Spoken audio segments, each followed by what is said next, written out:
Please, Linda, could you please call the roll to establish a quorum? We got 8. We're good. Eric Guerra, Patrick Kennedy, Garrett Gatewood, Here. Karina Talamontes, Here. Jeff Slowey, Here. Larry Carr, Stephanie Wynn, Jay Chenier, Here. Darren Soon, Here. Don Natoli, Saul Hernandez, Here. Angelique Ashby, Sue Frost, here. Alan Warren, Lori Hewer. Here. Good to go. All right, I'm going to ask our legal counsel to lead us in the pledge. Let's make sure we do it right legally. To the flag of the United States of America and to the republic for which it stands, one nation, under God, indivisible, with liberty and justice for all. Thank you. I feel better now. All right. We are going to do one thing a little bit different from the agenda in that we're going to move our closed session to the end so we don't have to get up and walk there and then walk back. I don't believe we'll have a report out from the closed session. Is that correct, Rivka? I believe so, yes. So we'll go with that. All right, we'll move to item 2.0, public comment on matters not on the agenda. I have 3 speakers, I believe. These are all not on the agenda items. Is that correct? I Doesn't don't say. think any of them are on specific agenda items. Okay. Jane Wise. After Jane is Julie Neal and Ray Wilson, I believe.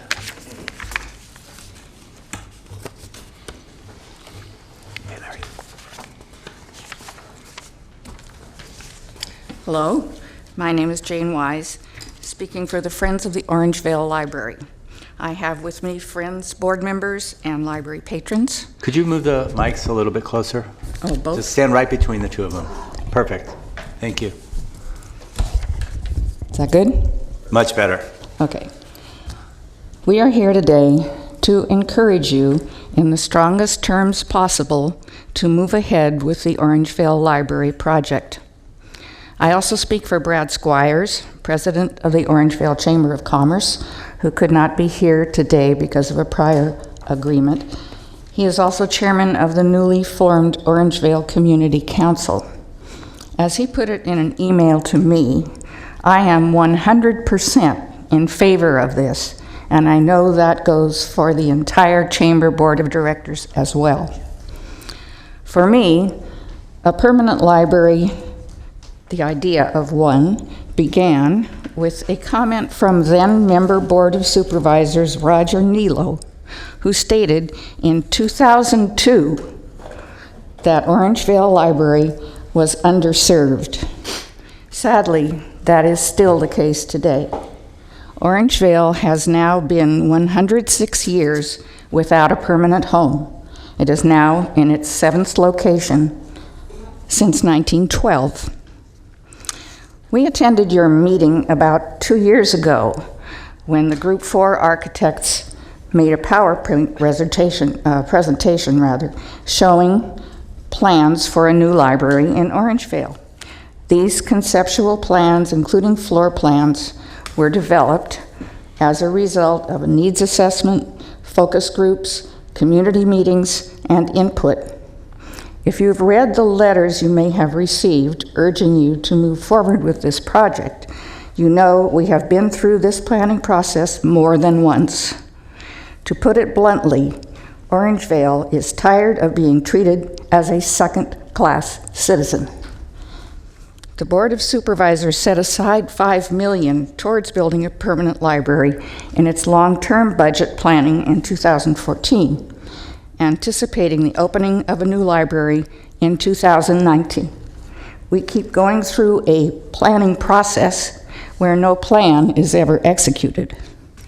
Without taking you through that history, the urgency now is space. Space limitations at the current facility cause serious problems for patrons. When there is an author presentation, there is no access to the children's area because that is the only space where chairs can be set up for the audience. Frequently, these programs occur on a Saturday when families would like to enjoy time in the children's area. The book club discussions are held in the teen area, so the teens can't get access to their computers. Craft programs, such as scrapbooking, take a large space using large tables. So when they occur... Ms. Wise, I'm going Yes. to ask you to see if you can wrap up, please. I'm almost there. There is no space left for quiet reading since the comfortable chairs have to be moved. Our understanding is that the original plan for the permanent library next to the Orangevale Community Center is several years away due to budget constraints. With the current need being more space, we support the idea of repurposing an existing building until a permanent building can be constructed. We would like to be treated with the same level of service as patrons of other libraries in the system. While many of them are now operating with additional open hours, our patrons are stuck with the same hours in an insufficient space. As you might suspect, we are not going away soon. Small but mighty, we will continue to advocate for you and the Board of Supervisors to do the right thing for Orangevale by getting this project off the ground. Thank you. Julie Neal?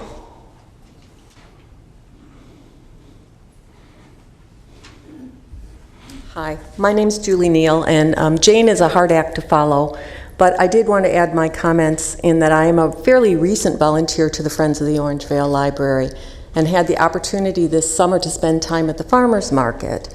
We had many citizens come up to us at the market and ask about a new library location. As you may or may not know, there is a sign on Hazel Avenue that's been advertising a new location for the Orangevale Library for many years.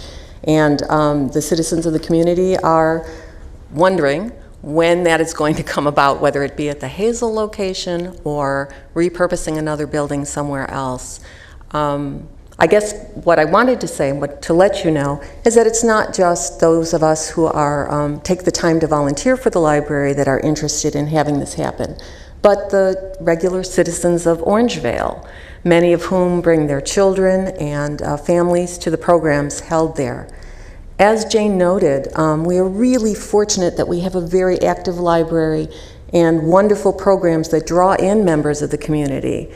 It is very frustrating and very sad that we don't have the space necessary to accommodate all the people who want to participate. And in fact, have had to limit some of the children's programs because there just is not enough space for everybody to fit in. So I hope you'll take these comments into account as you think about what to do next. Thank you very much. Thank you. Ray Wilson?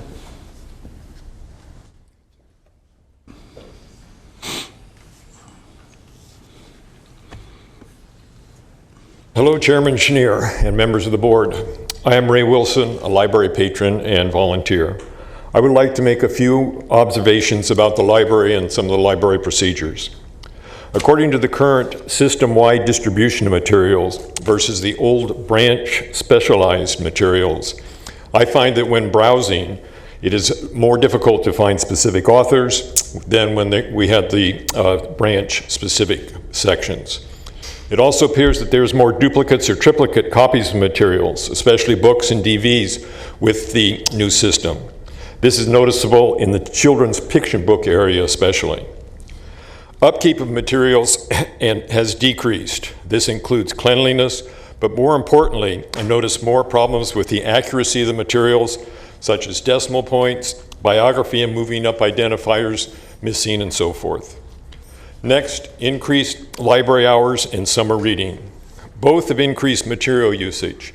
However, with the increase, it looks to me that shelving of materials has slowed. Does the library use a metric or some other method of determining how quickly materials are accurately shelved? Regarding pulling and holding materials for interlibrary loan. On many occasions, I have asked why the picking list of DVDs is not completely alphabetized. There are 3 different sections individually alphabetized. This has become more noticeable in the last 6 weeks or so, with the number of DVDs increasing. Our librarian has talked with those responsible for this and has been told they are aware of the problem, but it cannot be remedied. Using multiple alphabets slows pulling. For me, when foreign language materials are requested to be pulled, especially Chinese, Russian, Persian, or Arabic, I am unsure of the exact request. I will typically pull all of the author's materials requested. This likely requires shelvers to shelve material not requested. Some foreign language materials, especially books, have the information similar to the request on an insert in the book. Why can't these inserts be on all materials? Recently, information on the date of a hold request has changed in part to, quote, an estimated hold expiration date, close quote. I have been unable to get an explanation on why an estimated date is used versus a definite date.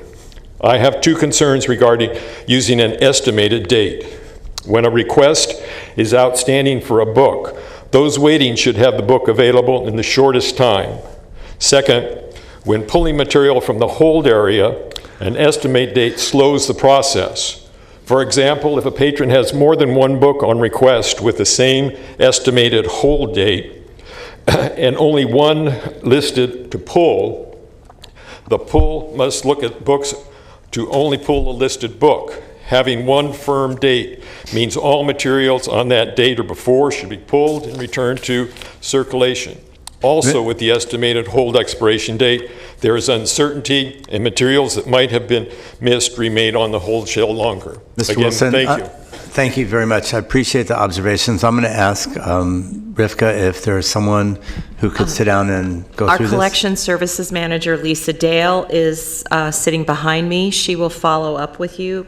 If you could tell us what branch, that would also help. Which branch? Carmichael. Michael, I didn't. Okay, so we'll follow up with you. Thank you. Thank you for coming down. Appreciate it. All right, that's matters not on the agenda. 3.0 presentations. Friends of the Library, what you got for us today? I don't see a check, so I'm not sure. No check today. Well, okay, next, let's go. But tomorrow we are finishing the final sort for the books that will be distributed to first graders this year. And so I think we are sorting about 4,000 tomorrow, and that means about 16,000 books are going to go out to first graders this year. The other thing we're doing is we are partnering with the library on Election Day. We have a lot of enthusiastic volunteers who are going to try to help make sure that things go smoothly at the drop-off voting locations. Not the voting centers, because there are other people for that, but I think it's 15 branches that we're working on providing volunteers to help, with ballot, just help make the process smoother. Any questions?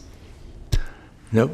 I will say that Mr. Guerra and I both had a chance to flip some pancakes, blueberry, chocolate, and plain on Saturday morning or Sunday morning? Saturday morning at Colonial Heights. Your friends out there did a great job. I will share that with them. Thank you. Mr. Guerra ate quite a few of them.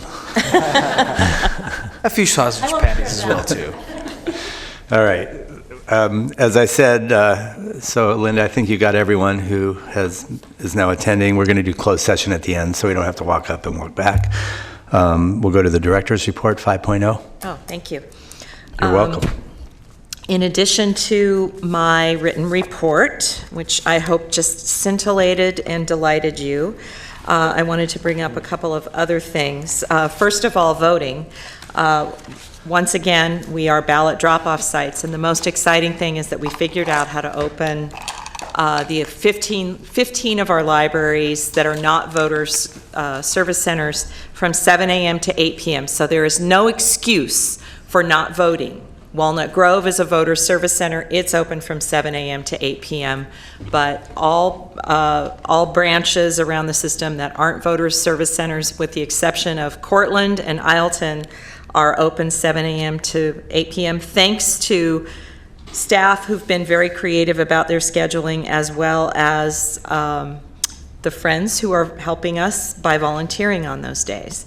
A couple of other things that I wanted to mention. We neglected to put the letter from SPL President Anita Scurry regarding the Friends 509A3, so you'll find it at your place on the podium or on the dais. If you just want to, it's further clarification from her remarks of last last month, I want to mention I missed the pancake breakfast because I was doing an outreach event in Oak Park, which was really gratifying because almost everybody had a library card and they all talked about how much they love the library. And then finally, or I have two more announcements. We have a visitor from Finland, Antti Matanen. Sorry, I was so close. I said it right earlier. Antti Matanen from Jyväskylä, Finland. And he's here because we are kind of a national model for a collection tool called Collection HQ. We do it really, really well. And he's spending a month with us, and we're really happy that he's here. He's pretty delightful. And we're also proud to be named as that library that does something right. Always makes us feel good. And I especially want to point out that Jyväskylä, Finland actually provides fellowships for people to do international travel to learn best practices from other places. Isn't that a great idea?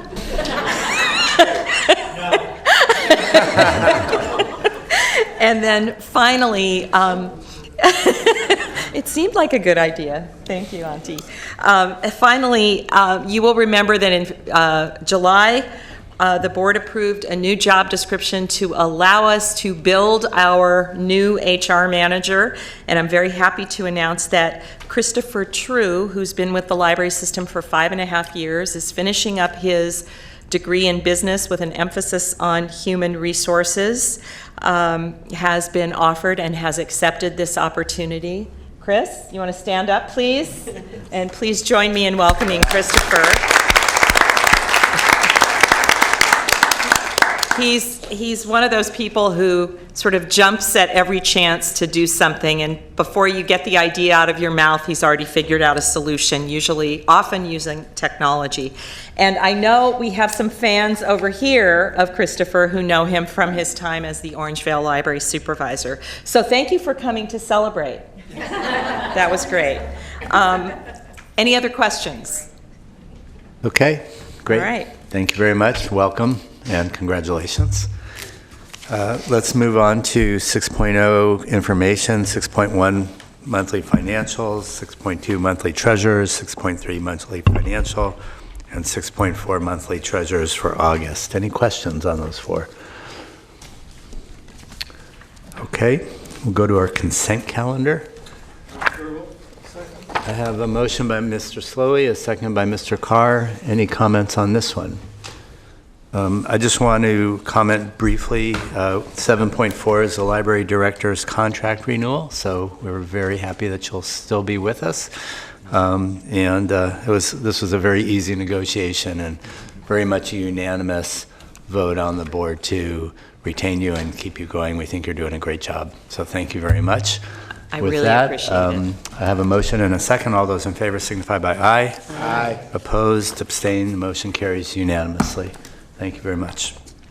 Let's move to 8.0, Sacramento Public Library Authority Fund Balance Workshop. Okay. You ready? Okay. Jen, are you going to do yours from there or from here? This really is not the Three Stooges, I hope. So last month, for those of you who were at the meeting, we began the discussion of the library's significant fund balance. This has been an ongoing topic for about a year, and we realized that we were not quite ready for prime time last month, so we went back and thought about what we needed to present to you and decided from our perspective it's easier to digest a written report and then have us do the PowerPoint to explain it. It's a long-standing issue. A lot of it has to do with the way the JPA is written. A lot of this has been going on for the 25 years that we've been a JPA, both under the old JPA and the new JPA. So we're hoping that between the written materials that you have in your packets, as well as the PowerPoint, we're going to clarify this. We're not asking for action today, we're asking for direction. So with that, I'll turn it over to our esteemed council. Hello, everyone. Miss Esteemed Council. Thank you. So at the meeting last month, there were a number of questions that came up about the overall structure of the financial provisions in the Joint Powers Agreement, as well as some specific questions about how those funds can be spent.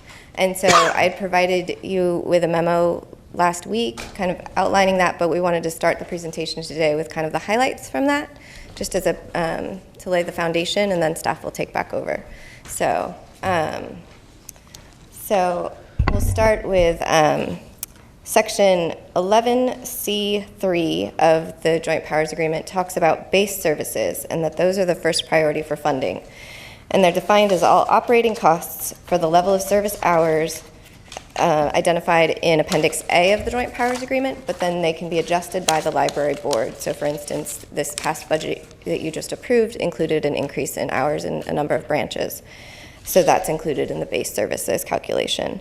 And then the JPA defines operating costs to include personnel, collections, utilities, janitorial and grounds maintenance services, and indirect costs. And then the next section, or in Section 11, it also has Section C5, which talks about the calculation for annual supplemental funding, which was one of the questions that came up last month, was what is supplemental funding?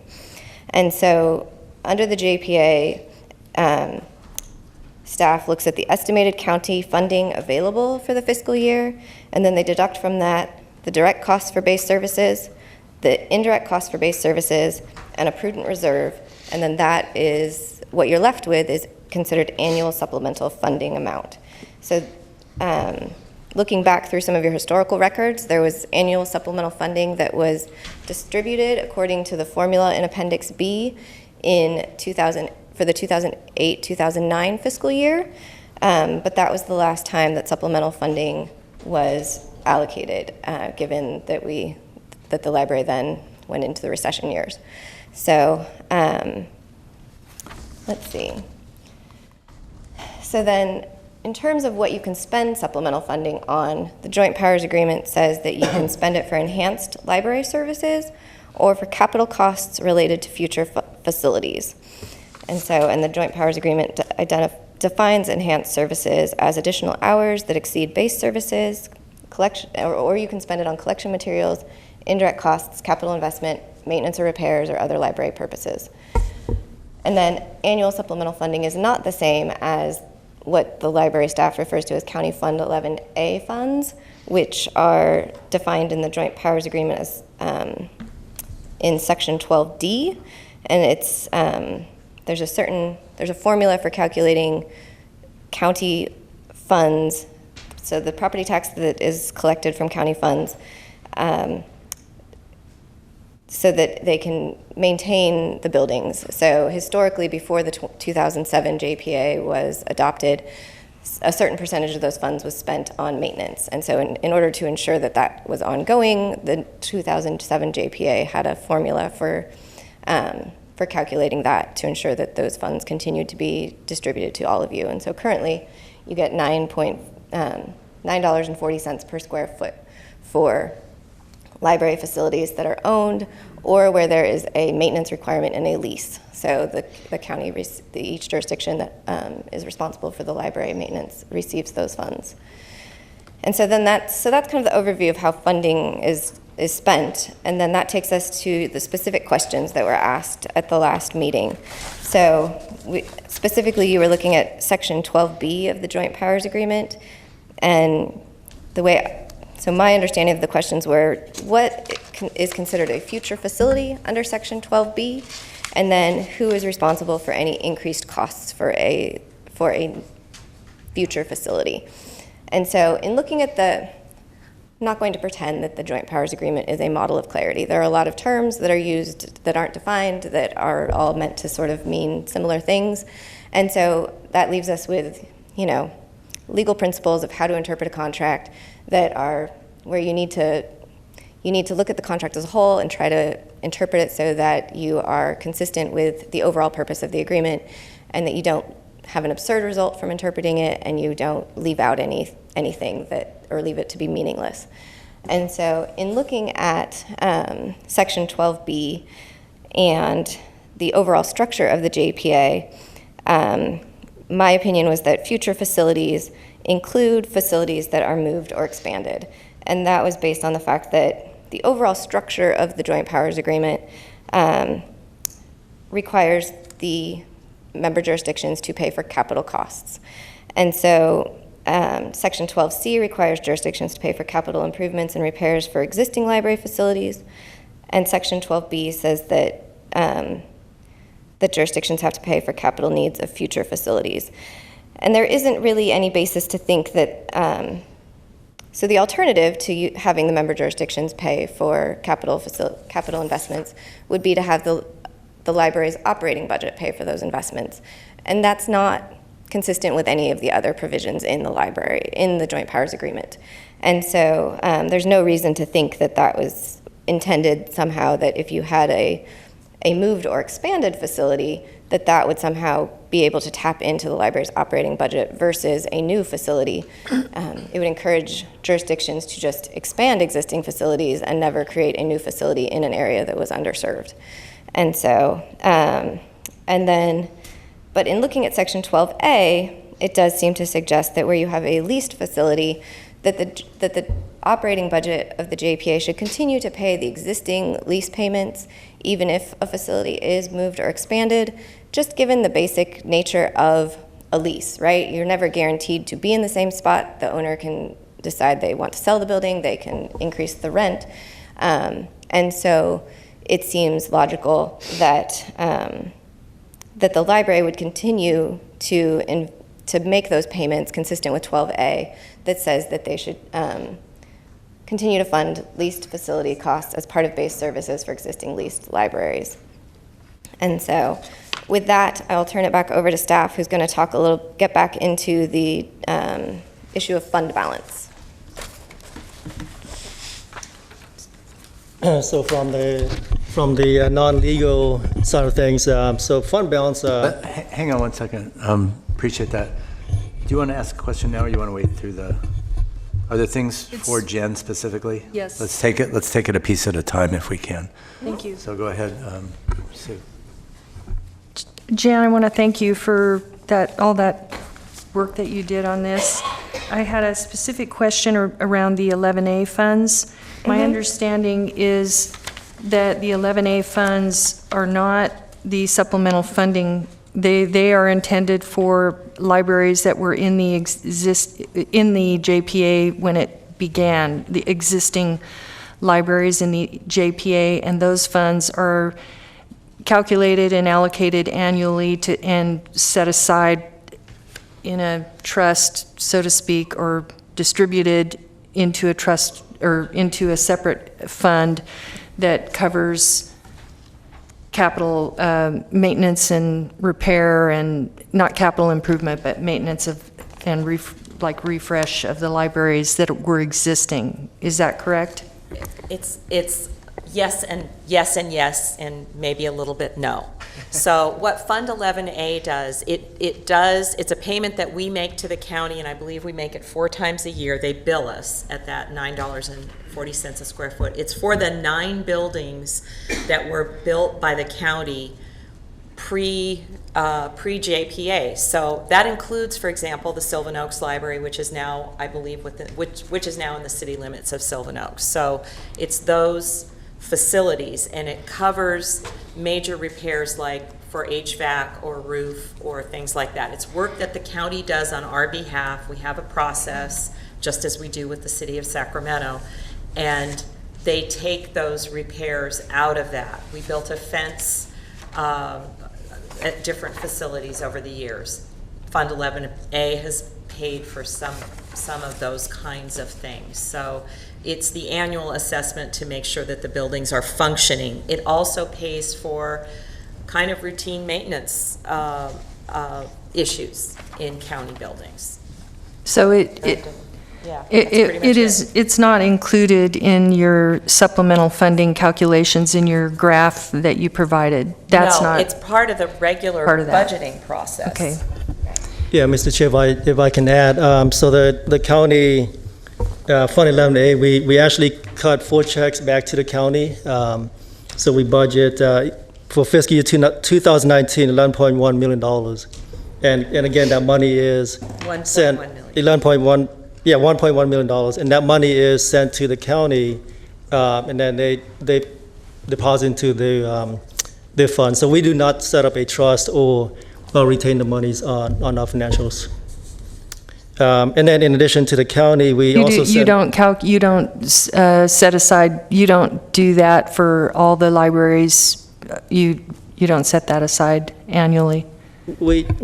So we calculate based on the formula, and we send 1.1 million back to the Oh, county. you just send it to them? Right, back to the Yeah. county's Okay. finance. And then in addition to that, we also budget $130,000 that we send back to the city of Elk Grove, and $40,000 to the city of Galt. And again, these are intended for building maintenance, repairs, and so forth. Thank you. Okay, great. Johnny? Okay, so moving on to fund balance, as I mentioned last time, the basic definition is the difference between assets and liabilities. And we also reflect the fund balance amounts in the adopted budget annually when we adopt the budget in May, and also in September, as well as the mid-year budget reviews. So the Government Accounting Standards Board issued statement number 54 several years back. And so one of the requirements is that we separate the fund balances into 5 different categories, depending on the constraints and uses of funds. So we have what's known as non-spendable. These are such as permanent trust or things of that nature, restricted fund balances, committed, assigned, and unassigned. The majority of the library's fund balances are in the restricted categories, which are restricted for the county and city branches. So the purpose of a fund balance reserve policy is to maintain reasonable level of reserves to help mitigate current and future financial risk from revenue shortfalls, economic downturns, unanticipated expenditures, to address cash flow needs such as for payroll and accounts payable, and also ensure long-term fiscal sustainability.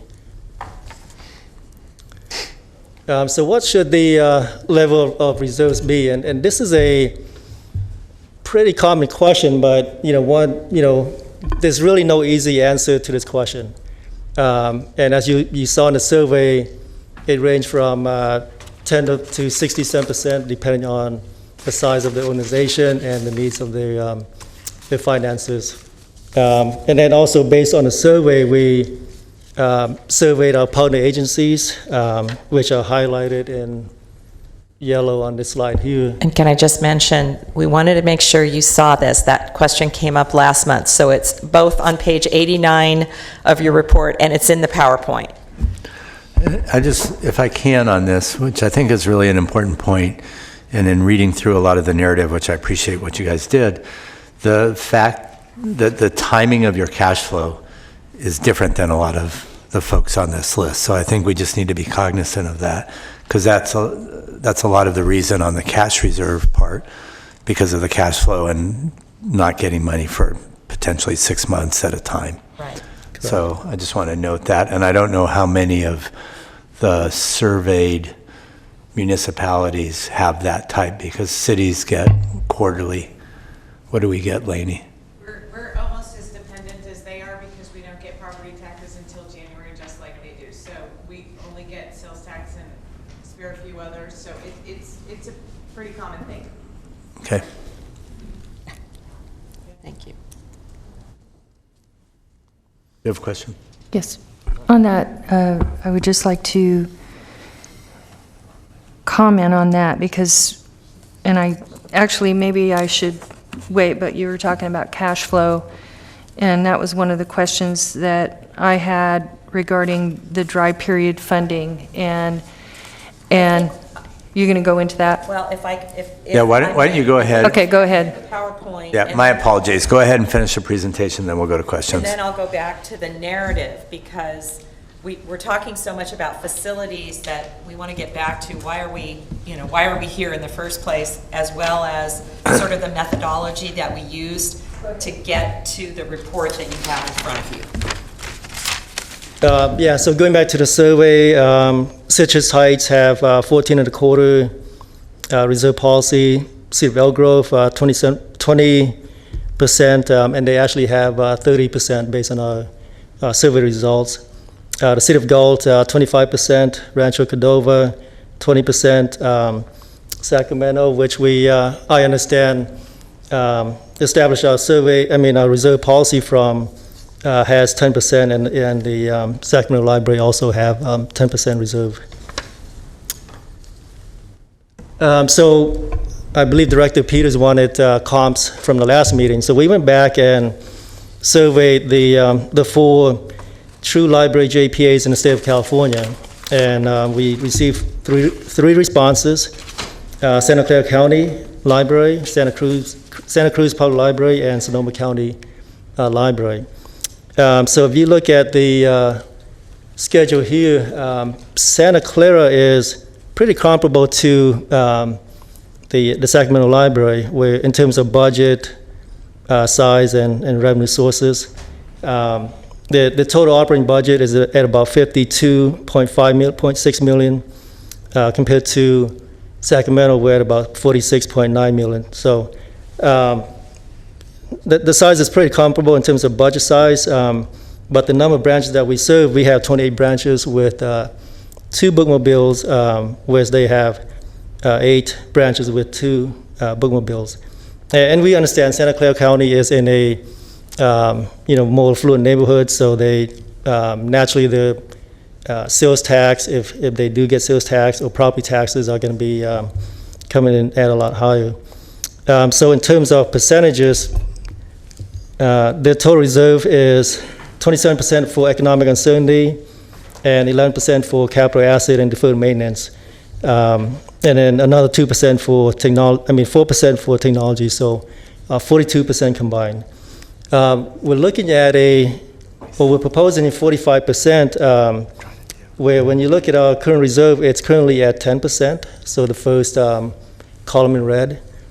And so we're proposing 45%, and one, as Chair Chenier mentioned earlier, one is to address cash flow needs. So between July through January, by the time we receive the first property tax payments, we're spending approximately $12.5 million in payroll and other accounts payable needs. So without the fund balances, that means we don't have enough money to cover payroll and other operating needs. And we also did another, sort of the middle column in red, at 35%, that would give us at about $16.4 million in reserve. But that would mean taking away the capital asset and deferred maintenance reserve. So we wanted to give the board a couple of options to look at. 45% may seem high, but for cash flow needs, economic uncertainty, we feel that that's a good target to shoot for. And these are target amounts, so we understand some years there may be higher property tax payments. In an economic downturn, we would have these monies available to continue operations. So any question on this schedule? So with the 45%, so what does that mean for the county? So at 45%, the county's reserve would be at about $12.3 million total. So 10% economic uncertainty, cash flow 25%, and 10% for capital asset and deferred maintenance. On the city side, it'll be about $8.8 million, so a total of $21.1 million. And coincidentally, our unfunded liability is at about $21.2 million. So We don't have any money set aside for unfunded liabilities, but if we do establish these reserves, it'll be close to how much we'll need if we need to cover future unfunded liabilities. And then minusing the other restricted fund balances, so we have $21.4 million in projected fund balance as of June 30, 2019, so in about 8 months. And minusing the 45% reserve of $12.3 million. Other restricted fund balances, these are friends' donations, the Schultz Trust, and restricted other fund balances are the supplemental fund reserve, which we have in the staff report at about $385 million. The ceiling cell tower fund, which we generate from the lease of the ceiling cell tower, and encumbrances that we have for existing contracts. So the projected fund balance minus the reserve, minus other restricted fund balances, leave us at about $7.9 million on the county side. And then we're also recommending a future, prior central distribution. And as you see in the staff report, the central distribution is office space lease, and also the direct charges to central. And based on the measurements that we work with the city real estate team on and trying to figure out what the office space cost would be, it comes out to about 21% of the central. So central has 160,000 square feet, and approximately 34,000 is staff use, staff space, conference rooms, parking. I mean the garage space for the delivery vehicle. And so based on that formula, it comes out to about 21% of central that could be allocated to other funds. Johnny, if I may interrupt, I realize it says less one-time transfer, and it's not prior year. This represents 8 years of distributions that were not made, and that's explained in the staff report. But that's what that 3.2 million represents. It's not a one-year thing. It's actually over a period of 8 years that occurred and built.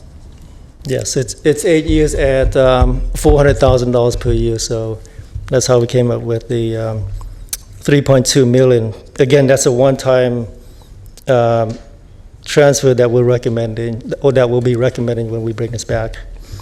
And then future budget cost, AMHS machine, so the automated material handling machine, to provide efficiencies within the library operations. Public copiers that are going on 10 plus years, so we'll be recommending to replace those copiers. Bookmobile replacements, it's approximately $500,000, and I understand facility and marketing team are looking at cost estimates, and also the possibility of looking at smaller but more bookmobiles to be more efficient. So minusing those future budget costs, we have approximately $3.9 million in true net on reserve fund balance. And we explained that in the staff report, where this is monies where, again, based on the board's direction and approval, we could use this money to cover future tenant improvements, building improvements, and so forth that we may need for library purposes. And similarly, at 35%, so following the same concept, we have approximately $6.7 million on the county side that we could, again, potentially look at for building improvements, lease expansion, and things of that nature. And so Chair Chenier asked us a while back to, put what we thought would be the worst case scenario based on the revenue history and the trend that we saw over the last 10 years. And so here's a graph of the county funding sources. As you see in 2009, at the start of the recession, we were at about $20.7 million in property tax revenues. And so it finally hit bottom in fiscal year 2013 as property tax payments are generally a year or two behind the time. So the lowest point is $17.2 million in revenues. And so coming out of the recession, we're finally at about $24.9 million for fiscal year 2019.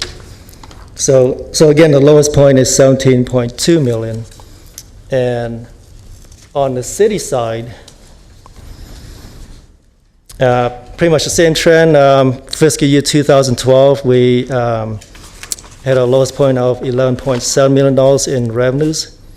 And that's the combination of the City of Sacramento General Fund contribution as well as Measure X. And then also, if you notice in the red circle, Measure B was passed in 2014. So with the General Fund contribution, Measure X, and Measure B, we're looking at potentially at about $14.5 million in the lowest point if an economic recession were to occur, similar to the Great Recession. So what does that mean with the worst case scenario? So again, looking at revenues, the lowest point for the county would be about $17.2 million. And projected 5-year forecast shows our operating expenditures could be as high as $33.6 million. So basic math, taking revenues minus the expenditures would give us a structural deficit of about $16.4 million on the county, just on the county side. And if we had a 45% reserve, which is about $12.3 million, then we're juggling with a $4.1 million structural deficit for that given year. So, and we understand revenues are going to scale down gradually, so it's not going to be one big drop, hopefully. But by having a sufficient reserve, this will allow... Johnny, just to clarify, does this assume that you're at your lowest point over each of those 5 years? Yes. So you basically flatlined at your worst case scenario on this? Okay, I just want to be clear. Yeah. All right. And expenditures, as we know, that's generally going to go up, and revenues, if it drops, then it's going to be the lowest point. And again, similarly on the city side, revenues could be as low as $14.5 million, expenditures of $25.1, giving us a potentially structural deficit of $10.6 million. And then same concept, a net deficit of approximately $1.8 million if we had a 45% reserve. So if we went with the 35, obviously the net deficit would be a lot higher than what we've shown here. So in summary, again, what constitutes a prudent level of reserve for each agency is different from one to another. And at 45%, again, that will help us sustain the economic uncertainty, establish a capital asset and deferred maintenance reserve, and also establish a cash flow reserve for operations. Now, keep in mind that the second two, the capital asset and cash flow reserves, this is a new concept for the library, but we've always had these fund balances on a financial statement, but it's just that it was not reserved. So, and naturally, in good economic times, these are probably the best time to set reserves as we have, funding sources to put it aside. So next steps, we are looking for input from the authority board and hopefully come back with a recommendation in the December meeting. So, Okay. Sorry, I'd like to, do you want to ask questions about the PowerPoint, or should I hit a couple of highlights in the narrative? Why don't you hit your highlights, and then we'll go to Okay. the... Well, authority. so again, we thought actually having the words in front of us accomplishes two things. The narrative makes it easy to understand what for me personally is a very complex issue as the non-financial person. As Johnny and I discussed the other day, he has a degree in accounting. I have a degree in political science and a library degree. So I'm trying to make sense of all of this from my perspective, from the chair where I sit. And I think we were pretty clear in what the issues were. We did our best to lay them out. I want to make, there was definitely one correction that we need to make, and a couple of other points that I would like to make. And that is that in attachment C, which is page 93, we referenced fiscal year 14-15, and that should actually be 13-14. That was a typo on our part. And then going back to the written narrative itself, we looked, as you know, we looked at a number of different issues, including deferred maintenance, which is a real issue for all of us who have public buildings. And the staff have very strong feelings about having funds set aside that allow us to do the deferred maintenance over and above what we have for through Fund 11A. We also have a philosophy about dry period financing. If we don't need it, we'd rather not go down that road if possible. The other issue that the board has to decide, because the JPA, and this is where our attorney comes back into the picture, supplemental funding has been calculated per the JPA based on budget, not based on actuals. And so that's a decision the board has to make. Do we change that formula? And that can be done through I think you mentioned attachment A in your report. So that becomes that fund that allows the jurisdictions to work with library staff on what do we need to do this year. So there's money in Elk Grove, there's money in Citrus Heights, and we want to refresh the building. Is that how we, we're recommending other uses for other funds for Citrus Heights, for example. So where I think, let's see, let me make sure I have the right page. If you move to page 93, which is attachment C, the very bottom of the page, there's a table that talks about, that sort of models what supplemental funding, what the factor is that is per the JPA. So we factored the funds based on that, and then what the allocation would be per each jurisdiction. And finally, in that last column, it's what's finally available. There's a difference between restricted and unrestricted. So if you look at the last column, available for allocation to the various jurisdictions is about 3.8 million. So that that models what we included in the PowerPoint. Attachment C in and of itself is really the answers to the questions. We took two strategies. The written report, the narrative, includes answers to some of the questions that Director Frost sent to us that are relevant to the discussion of having a reserve fund balance, of why are we here in the first place? Why are we talking about this? We answered those questions in the narrative report. Any questions that we felt belonged in a separate document are answered in attachment C. So there was a question from Director Budge, there was a question from Director Peters, and then there were 7 questions from Director Frost that we answered throughout the narrative, as well as by saying this is in the staff report. So we tried to lay it out as clearly as possible for you. I hope it worked. And then we answered her questions specifically in the rest of that attachment. So it's a little bit complicated, but we actually made it complicated to try to make it simpler, if that makes sense. Okay, thank you. We appreciate it, and I know it's been a lot of work, but I think what you've done is laid it out pretty clearly. Let's go to comments here. Mr. Slowey.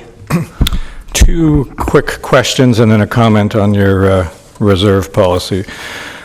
When you were going through the presentation, the 3.2 million transfer on central distribution, I think you said it last time, I just want to make sure. I know that's a true up from many years. We're putting that 400,000 going forward into the annual budget, right? Yes. Okay, thank you. Second, it's just a comment when you showed 290,000 for the bookmobile. I would just remind you that you have several members up here who sit on the RT board, and they occasionally get rid of buses, so you might check, see if there's any deals out there when that comes around. Actually have an idea for a techmobile. Okay. Maybe there's... We can talk. Yeah, we can We'll talk about talk, that. okay. Because RT is replacing a lot of buses Right. with electric or... They're not necessarily free, but they are cheaper. Couldn't they add, well, actually, the cost of a bookmobile fully tricked out as a real bookmobile is $500,000. Okay. $290 is the county share, $210 is the city share. All right.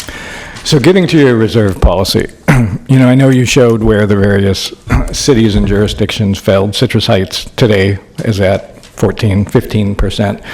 3 years ago, we were at 130%. We wrote a check, $22 million for our new city hall. We paid $8 million cash for some road work.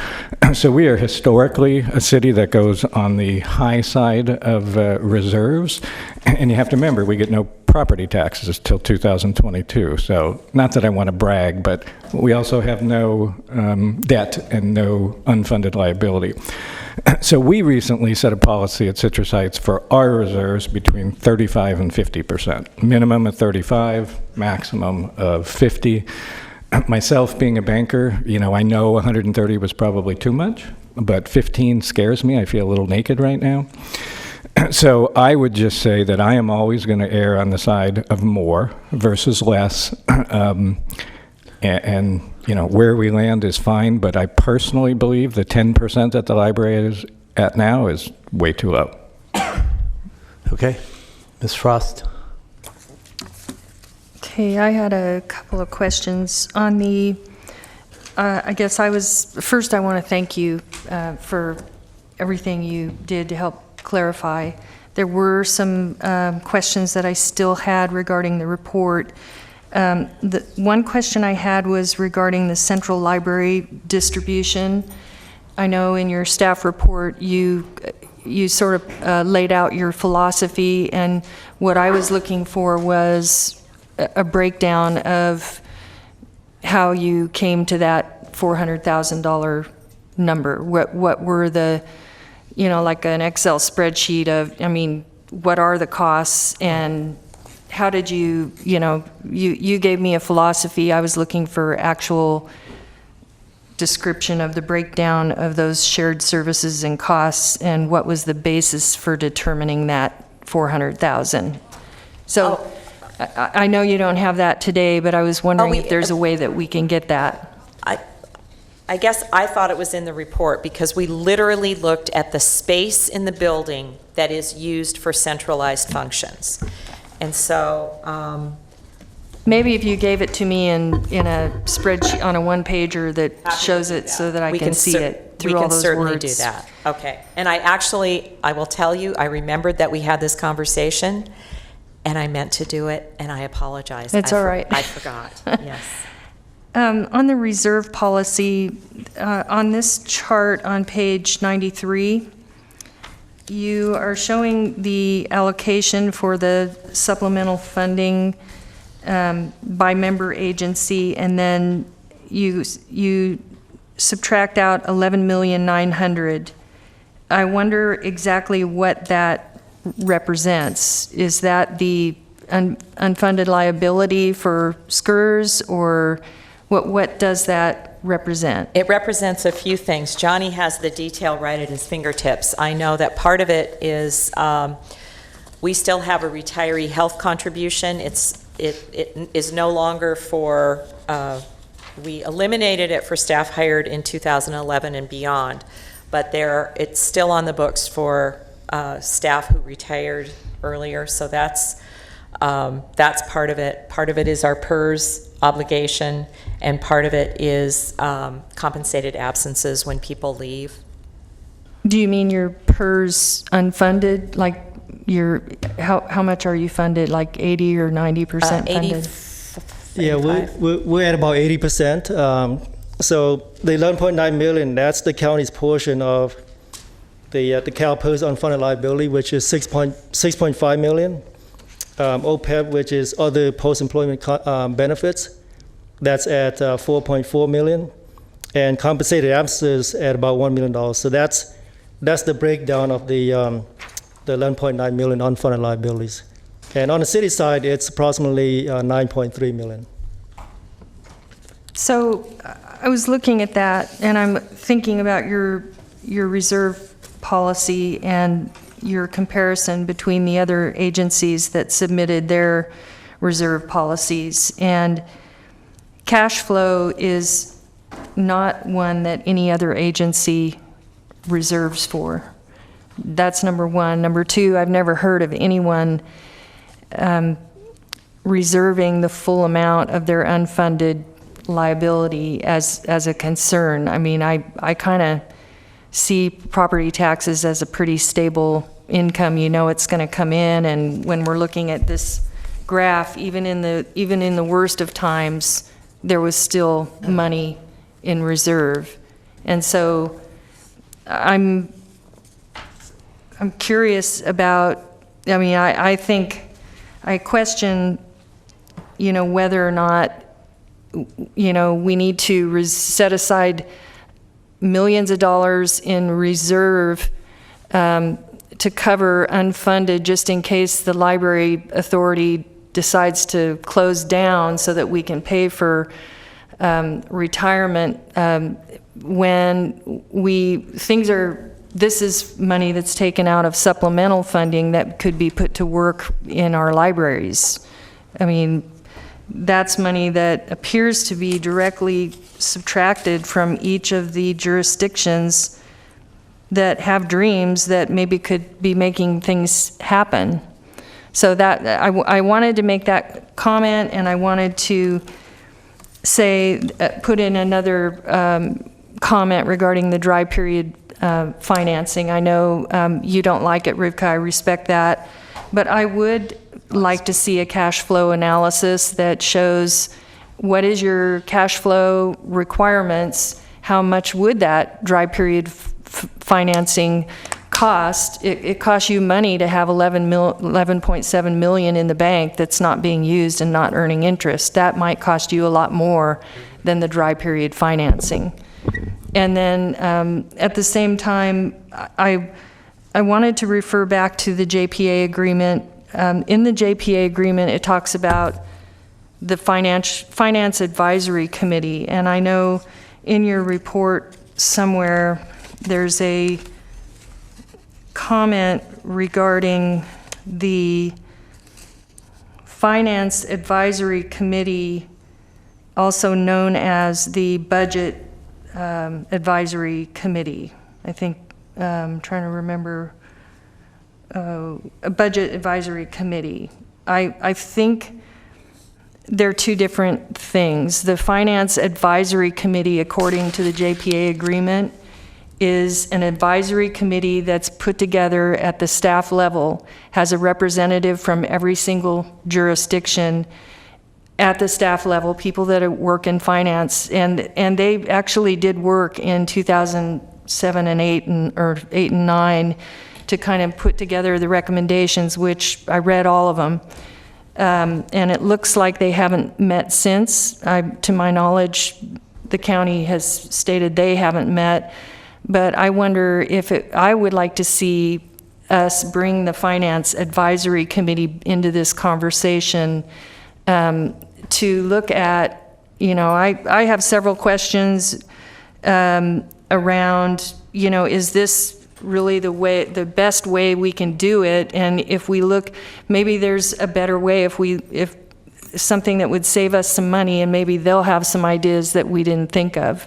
The other thing that I like about doing it according to the JPA agreement is that we're all represented on the Finance Advisory Committee that's helping us from the staff level. We have someone from every jurisdiction in the conversation. And I think they worked hard on it. I think they're supposed to be meeting, they haven't been meeting for years. So I think it wouldn't be a bad thing to bring them back into, according to the JPA agreement, to bring them into this conversation. I'm going to turn it over to Jen because she helped us with some of this, and I think she can clarify one of your early questions. So my understanding of the Budget Audit Committee is that staff is invited. I know city staff attends. No, the finance, I'm talking about the finance advisory. I'm not talking, the Budget Audit Committee is members of the board, and all, those are not, that is not what is stipulated in the JPA agreement. Right, I understand. So we had the finance and advisory committee, and then my understanding, I think you're referring to a comment in my memo where I had said that also known as the budget audit committee. Right. And I had said that based on my understanding that staff is also invited to the budget audit committee, and I know that city staff participates in budget audit committee meetings. I know the board is also participates, but I think staff is invited. That's my understanding.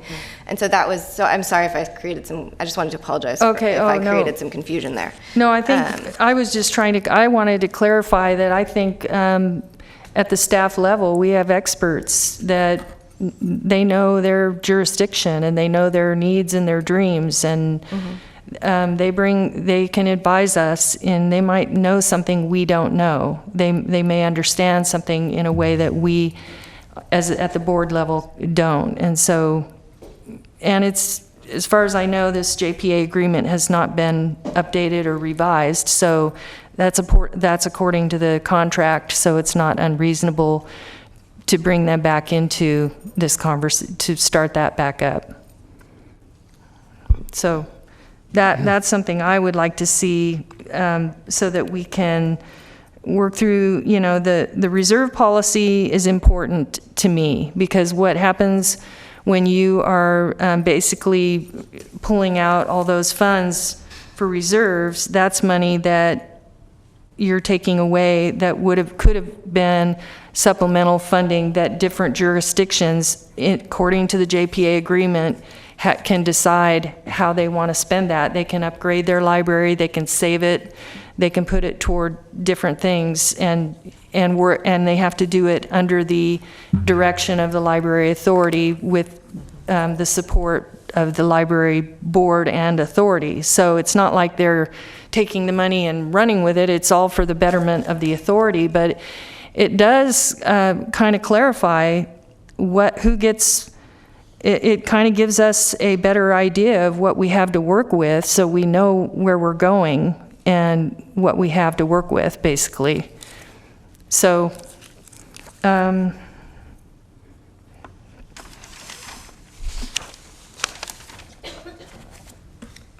I'm not convinced that the dry period financing might save us money. You're worried about the 7% interest, but on a small amount of money, 7% may be less than what you're losing by having 11.7 million sitting in a bank that could have been put to use in our library system. And I believe in a conservative reserve, but I'm not sure 35 or 45% is the right number. I would like to receive some advice on that. And so that, I think,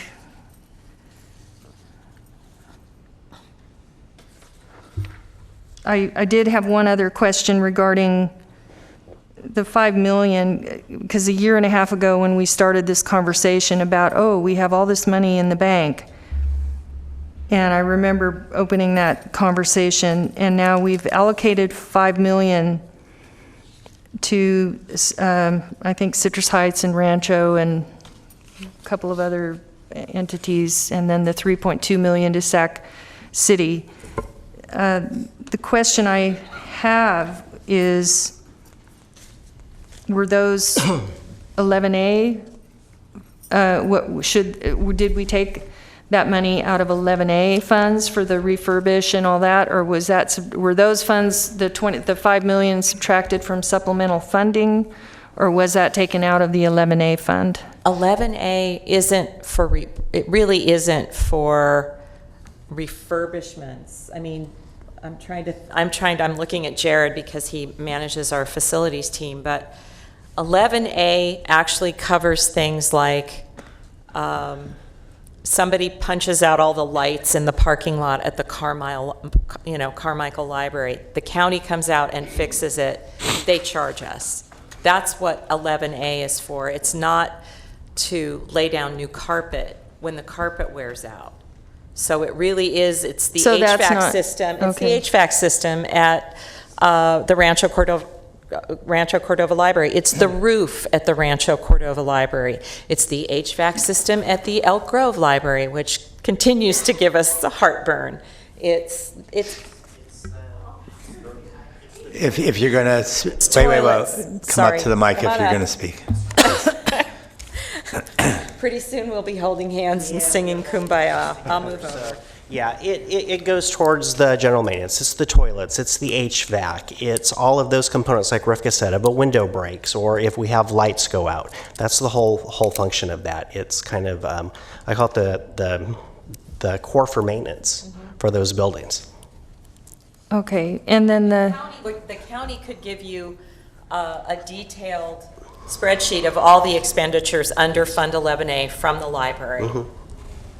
So, I mean, yeah, we okay, can do it. so I guess I might be a little bit confused about, I guess those are the existing libraries that get refurbished by the authority, but that is not part of the supplemental funding. That is just funded by the library authority as a base cost, and that's subtracted out before supplemental funding is calculated? Okay, I want to go back to the issue is the JPA describes how we are supposed to calculate supplemental funding. That's one of your big issues to decide, because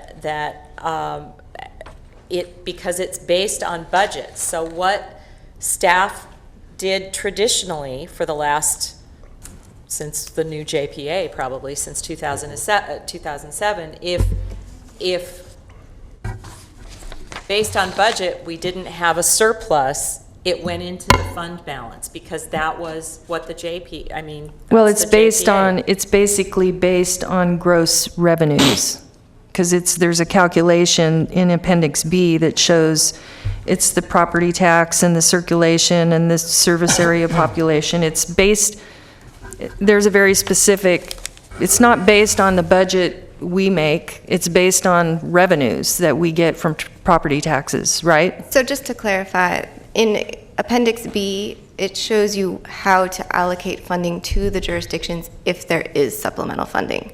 So that's not how to calculate supplemental funding, but once you've established that there is supplemental funding, Appendix B has the formula to then distribute it to the jurisdictions. And so under the provisions in Section 11 of the JPA, it says that you take the amount of anticipated tax revenue from the county side, you deduct from it the cost for base services, you deduct from it the cost for the indirect costs of base services, and then a reasonable reserve, and that leaves you with supplemental funding. And so, but it's based on, at the beginning of the budget that you do budgeting process, it doesn't, so you're basing it on anticipated revenues. There's no provision in the JPA to true that up at the end of the budget year.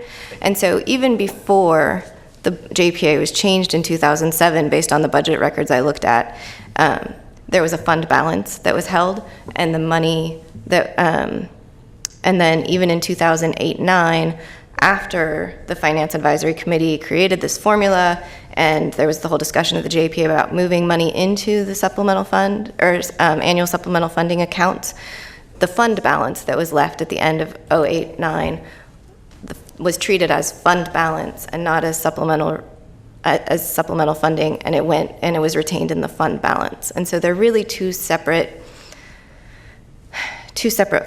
pots, and the one is discussed in the JPA, and then the fund balance is just where that money has always gone, because it wasn't based on trued up numbers. It was based on the anticipated revenues. And so this chart that is here, the supplement, this, you said this is available right now. If the board wanted to allow us to use some of this to expand Orangevale Library, the 2.2 million is available, but Right. what number did you calculate that on? Did you base it on what was just left in the fund? So that right now, or? So that was in response to your question, which was if you took the fund balance and you deducted out 10% for reserves, what would be left that could be considered supplemental funding? And so that would require the finance advisor. So right now that's technically fund balance. And if the finance advisory committee wanted to meet and say, we think that, because the JPA delegates a certain amount of flexibility to the board and to the finance advisory committee. So the finance advisory committee could meet and they could say, look, here's the money that's left in the fund balance, this amount, and even though it's fund balance, we think that it should become supplemental funding. So let's do it let's do a true up now and allocate those funds as supplemental funding. But right now they're not technically supplemental funding, they're held in the fund balance. So that would require a meeting and the board's approval to do those things. And changing direction. Right. Yeah. So, I think having every jurisdiction, I think bringing the financial advisory committee into the conversation to help answer some of these questions and give us some perspective would be helpful for me. And we all, I know there was I guess maybe people did things different during the economic downturn. I'm trying to figure out what are the resources that we have to be able to get an Orangevale library, and moving forward, how can I understand this JPA and how it functions and know that, we're all represented equally. That's really what I'm trying to do. Understood. And it's also then... let me see if I can make a suggestion, because we have a couple things going on here, and you need some direction. I know Mr. Natoli wants to chime in as well. I think what we could do, if Ms. Frost raises a good point about the Finance Advisory Committee, we really haven't done that. Excuse me. I don't have any problem if we want to convene the Budget Committee, but if we can, and I don't know if we need to come back to this board, if we can combine the Budget Committee with the Finance Advisory Committee, I think it's a good idea to have all the jurisdictions represented in there at the staff level. We certainly can't have all the jurisdictions represented at the elected level because we're then posting and doing Brown Act things. So I think moving forward, if we could do that, invite the finance people from the jurisdictions to come to that meeting. If we need to split the meeting, we can figure out how to do it, and some of these questions can be answered there. Okay. Would that be all right? Sure. All right, great. And then the other is kind of a policy question that we're going to get to in a minute. So, Mr. Natoli? Yeah, thank you, Mr. Chair. I'll be brief. Just a couple. Did I hear that right? Yeah. Well, if you let me get started, I can get done. So, okay, yes, you heard it right. I wanted to ask about two different things. One being it kind of goes to the point that Director Frost was making, and maybe bundled in what the chair just offered, is that because you haven't done a calculation around the supplemental funding amount since only you did it in 14-15, I guess you did a calculation based upon board. Yeah. Was it 13-14? Yeah, there's a 14-15 here. I could be wrong. Yeah, it's 13-14. Okay, I'm sorry. Okay, so but you just did that 1 year. My point being that you had not because you haven't had direction, but recognizing that with that direction, again, that's what the budget's reflected. It would seem to me that at a minimum, that each year we could know what that amount was for either drawn out in the discussion in the budget presentation. I mean, it's in there, it's in the fund balance. I've understood that, and this was very helpful. But that would allow for that conversation to occur annually. If we didn't give some other direction around that, at least to know that in any given year, based upon projections, where we are with our cash flow and all the various other funds and reserve holdings and so forth, it would be a flag that, any board member obviously could ask about at any time. But I think this is really helpful. For the years I've sat on this board, this has been very helpful to know kind of how the flow and what's held in order to, to accommodate when there's, a dry period and, meeting other obligations. And so I was going to offer that as one suggestion is maybe, and I wanted to ask along those lines, so the amount that was reserved in 08-09 that has never been allocated, that rides in the fund balance, is that what that's riding right now? It's actually in a restricted fund. Oh, it's in a restricted fund, so now it's in a separate fund. Yes. Right. So the Finance Advisory Committee did meet in 08-09, and they developed that formula that Yeah, right, I saw that in here. Yeah. And then those funds that were allocated are held. And So some of them have been spent. Are they frozen? Are they frozen or what? No, they've just been being held They're just being held for what purposes? for purposes as determined by the jurisdictions who are the holders of those. So Okay, the Citrus JPA Heights do holds theirs them. down, but the other jurisdictions know they're available to be drawn on, or would they just kind of ride there? I'm sorry? The money that's in the supplemental funding to 08-09, that they're being held in trust, I guess. Yes. So when do you reach in? How does the jurisdiction know I can reach in there and ask for those monies that were roped off? We can reach out to the Oh, no, I'm just jurisdiction. curious. Yeah. We actually met with all of the jurisdictions in fiscal year 10-11. Okay. And we all said, you know what, let's just survive this. Right, I get all that. And I will tell you, because I did not do the detail of the budget, so full disclosure, Yeah. you've already renewed my contract, so now it's on you. Sorry. But we're still sitting here, so. So I was not involved with the budget at the level of detail that I certainly am now. right, I get it. And I read the document. Every year, the budget narrative says there is no supplemental funding to distribute.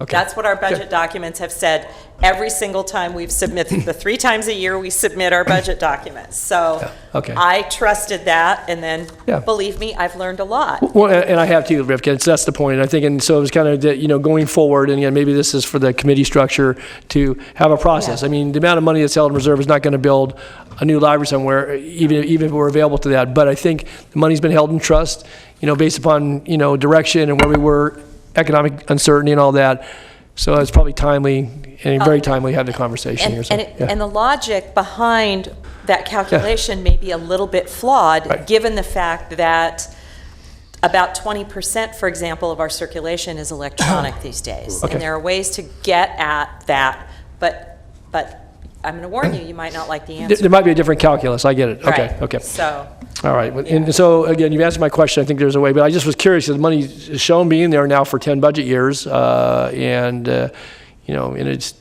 I guess, it was there, it could have been drawn upon, but it was kind of unknown, I guess, it wasn't hidden, it was just unknown. exactly, and Okay. and I want to say something else, and that is, this really is an issue of 25 years in the making. And I'm glad we're dealing with it. We'll finish it Okay. by the time my contract expires. Okay. At the rate we're going. No, hopefully a lot Yeah, sooner. okay.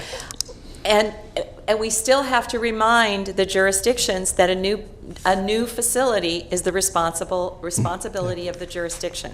So much as we want a new library in Elk Grove, it's up to Elk Grove. Much as you want a new Orangevale library, it's up to Sacramento County. Okay. And so that's, that said, there are many things we can do that are interim possibilities. Okay. We use Rio Linda as our shining example. Okay, all right, so again, you're making a lie around me because I'm getting brief here because I want to just ask one other question, and that is that on the unfunded long-term liabilities, the county portion shows it to be about a half of that. Is that reaching way back into long-term employees projecting forward, or why is the county have half of the? It's based on our cost allocation. It's based on the cost allocation? Yeah. Okay. Yeah.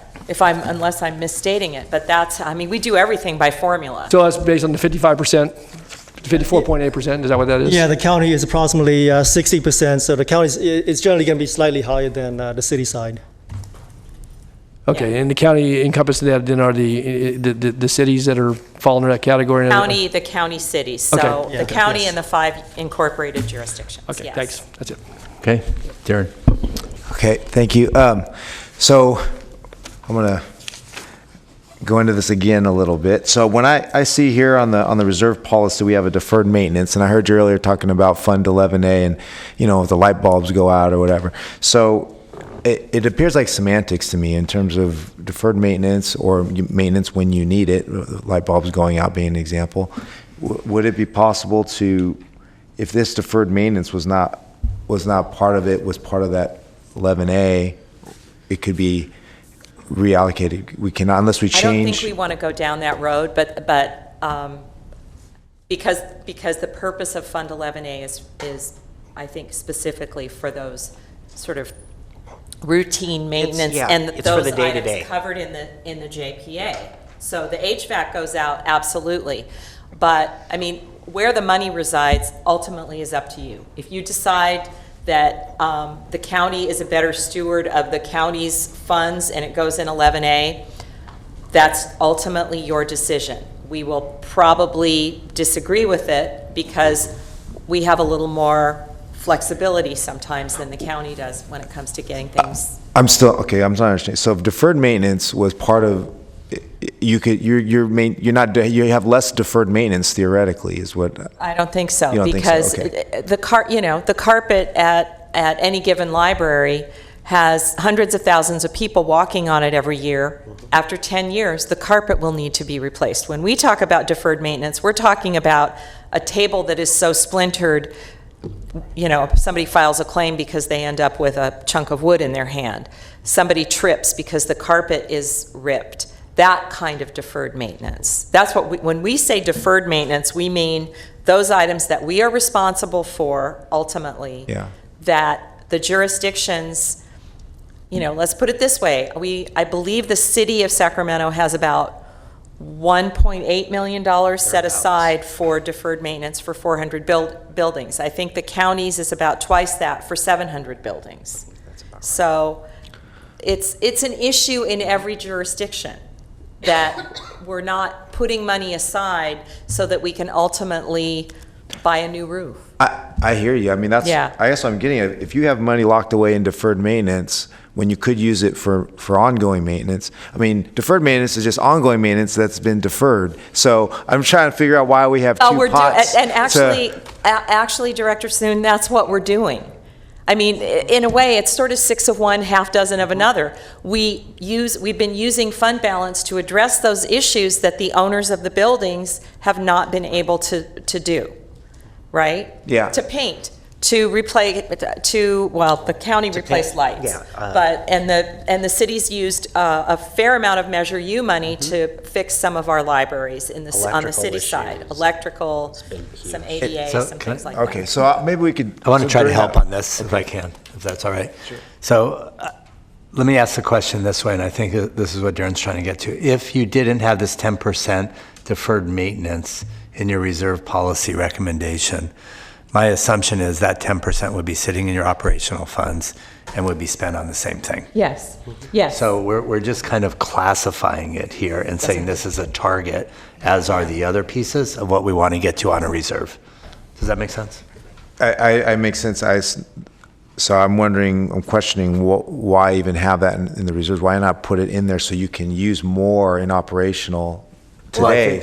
Because that's the beauty. I think they use this anyways.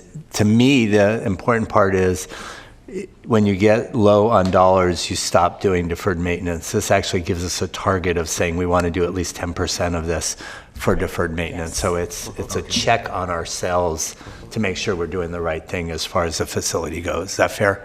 Okay. So that's how I would look at it, as we could get rid of this and say it's operational, but I've been on enough boards and councils and things to know that that's the stuff we always put off as soon as we don't have money. This is where we're trying to say.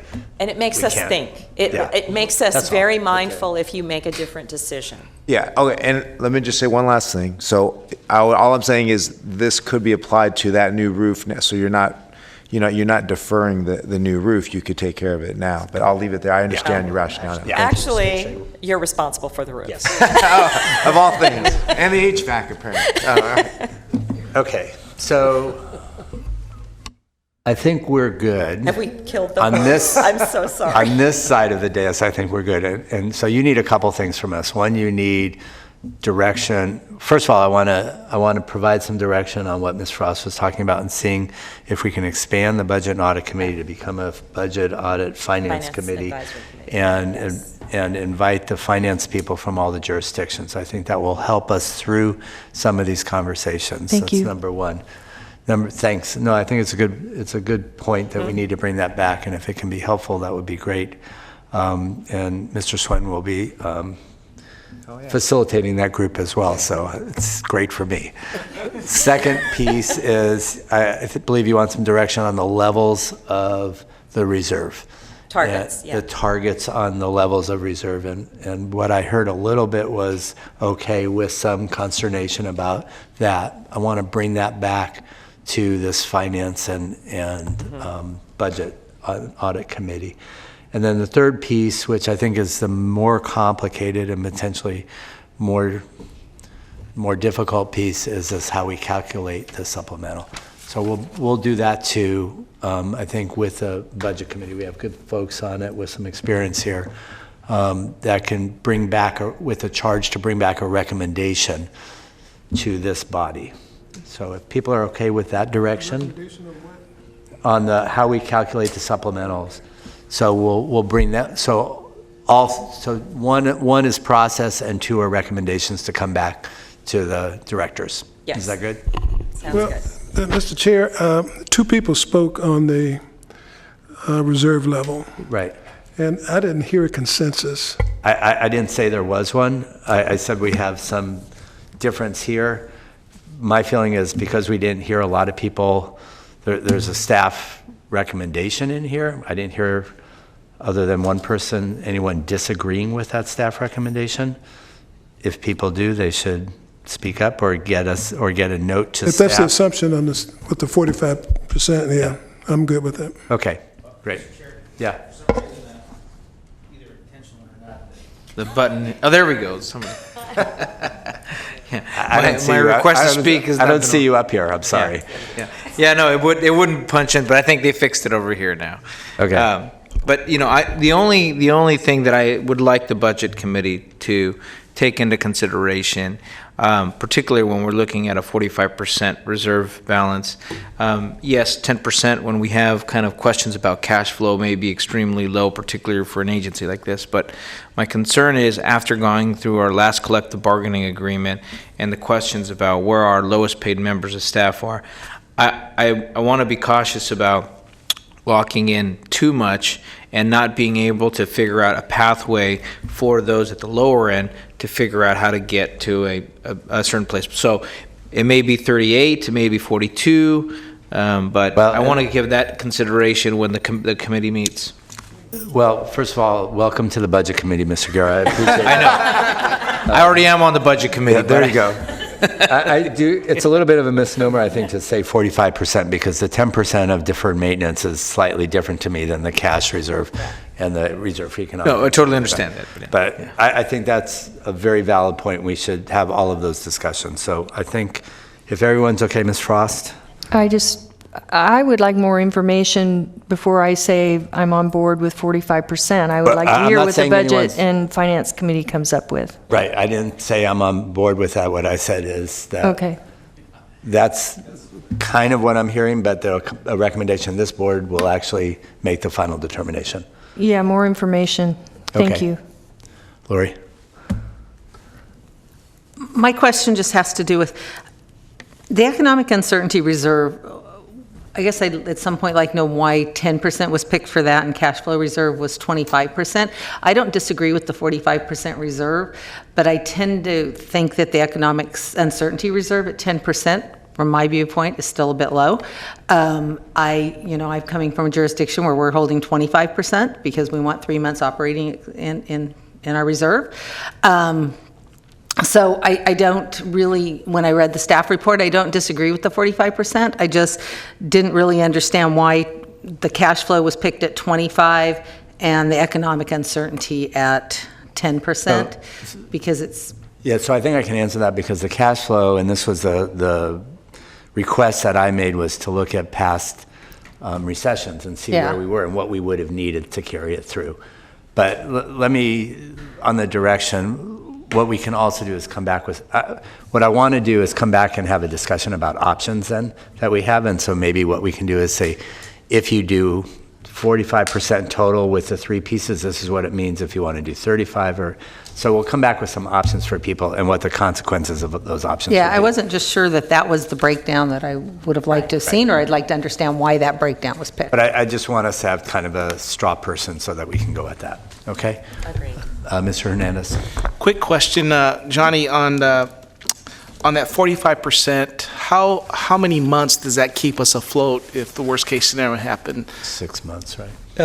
So in the worst case scenario, that would give us approximately about 80%. It's not like 100% that we can cover the total expenditures. For 1 month? For 1 year. Oh, 1 year. Right. Okay. So So- currently at 10%, we can stay afloat for how long? 2 months? Yeah, 10%, probably about 3 months. Okay. 3-4 months. Thank you, that's all I need. Okay. And if I may, just really quick, the 10, 25, and 10%, that's really no magic number, no set number. We know it's no magic Yeah. number. So We got that. It's- We got it's- that. it's But if we flexible. can come back on, I think the deferred maintenance at 10% is probably a logical number that people can live with. If we can look at the reserve and the cash flow, I think those are the two that we can create some options around, as long as people know what the results will be if we do those things. Okay? Yeah.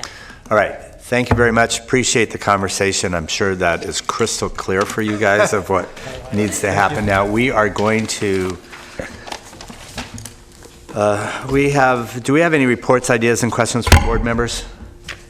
Okay, I see none on that. So we will go to our closed session. We will not have, we'll come back and adjourn the meeting, but we won't have anything to report out on the closed session. So we are in room 2, I believe, for the closed session. If we can get everybody there, this should be relatively quick.